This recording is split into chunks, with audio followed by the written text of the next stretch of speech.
So next up, we have the battle for truth. That is, the battle for truth. So a reporter asks Biden press secretary Jen Psaki about, the fact that truth matters. Truth matters. And you have to listen to Jen Psaki's response. And we have a couple of clips on this, and here it is. Let me ask you on policy, if I can, quickly. You talk, obviously, your role is sort of in terms of delivering the best information to the American people on behalf of this White House. The battle for truth may be as tough a fight right now as is the battle against coronavirus. How do you and President Biden plan to combat disinformation that in many ways led to that assault we witnessed 2 weeks ago today on the Capitol? Well, I think, Peter, there are a number of ways to combat misinformation. One of them is accurate information and truth and data and sharing information even when it is hard to hear and even when it is not meeting the expectations of people at home who are desperate for this crisis to be over. So the battle for truth, you heard that answer from Jen Psaki. I mean, it was very vague, right? They're going to be data-driven and, the truth matters. Well, of course the truth matters. But this whole idea of truth, according to the Biden White House and, of course, the Washington press corps, all of these individuals in the press corps, at least for the most part, they are not interested in the battle for truth. They're interested in basically reporting whatever the Biden press secretary and administration tells them to, of course, report.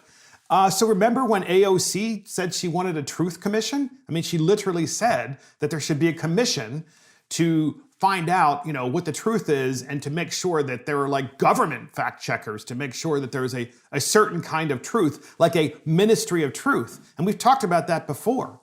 But what I find fascinating is you hear this, this battle for truth, but do you actually hear any questions from the press corps saying, hey, Jen Psaki, you're the press secretary for the new president. Will President Biden hold China accountable for COVID? That question never came up in this press conference. Never. Which is fascinating to me, right? Because with all of the Biden crime family's involvement with China and with the Ukraine and who knows where else, where they've gotten phenomenally wealthy from these connections as a family, Biden's brother and Biden's son Hunter have gotten phenomenally wealthy, and Biden himself is wealthy too, multiple multi-million-dollar homes, which is very questionable when you've been in government your whole life. The press corps doesn't ask that question. COVID was caused by China.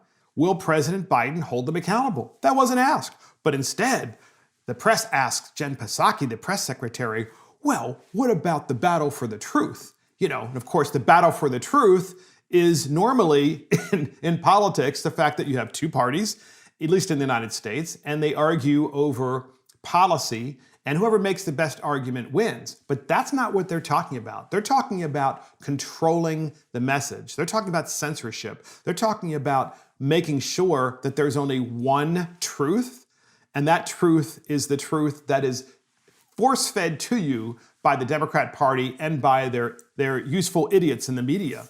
And of course, Jen Psaki said, well, we're also going to be very data-driven. Yet, when she was asked about opening the schools, right? Opening public schools and what Biden's belief was on that, she, has an interesting payoff for the unions, right? Because the teachers' unions and the Democrat Party are one and the same. And the teachers' unions, for the most part in the United States, don't want the children to go back to school because the teachers' unions like the fact that they can teach from home, and they don't have as much work to do to actually teach kids in the classroom and keep them, basically watch them in the classroom and make sure they're learning. And in many cases, let's face it, babysit them. And it is hard. I'm not saying it's not hard work, it's hard work. But the fact of the matter is, many schools in blue states are still closed and the kids are suffering. But Jen Psaki said, well, part of the battle, the truth is that we're going to be data-driven about opening up schools. They know schools are closed, but we're going to be data-driven. We have a clip on that, and here it is. With regards to reopening schools, what level of vaccination in teachers or students or level of testing does the administration think would be appropriate in order to meet the target date that the president has set? This is a great question, and as I noted at the beginning, and as a mom myself, I want to know all the details as well.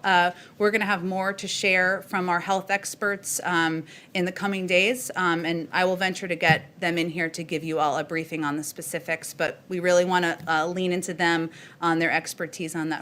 In other words, there is no plan with the Biden administration to be data-driven on opening up schools.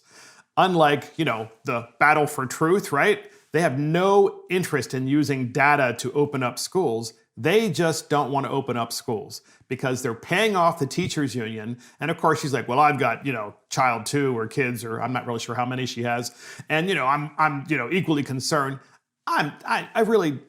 Look, I'm sure she's concerned about her child, but why is it that across the United States, private schools are open, and they've been open for quite some time, and public schools in many of the blue states, if not all, are still closed, right? And they're not completely open. Why is it in Florida, which is a red state, that you have a governor that has given parents the option of sending your child back to school or keeping your child home and learning remotely? Why is that?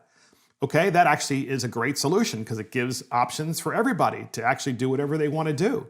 But the fact of the matter is, the battle for truth with the Democrat Party is to always pay off their, the people that have gotten them there, and they're not really considered people that want to even look at the data and open up schools. So look, just go online, podcast listeners, do this. Go online and just Google or whatever service you use to search, whatever search engine you use, look up all of the schools in the country and all of the articles, the news articles about parents who want schools open. One article after another about how upset parents are in this jurisdiction or this state about why schools aren't open yet. And I get this information all the time from parents in my district. I do. People calling me all the time, sending me emails. Why aren't schools open?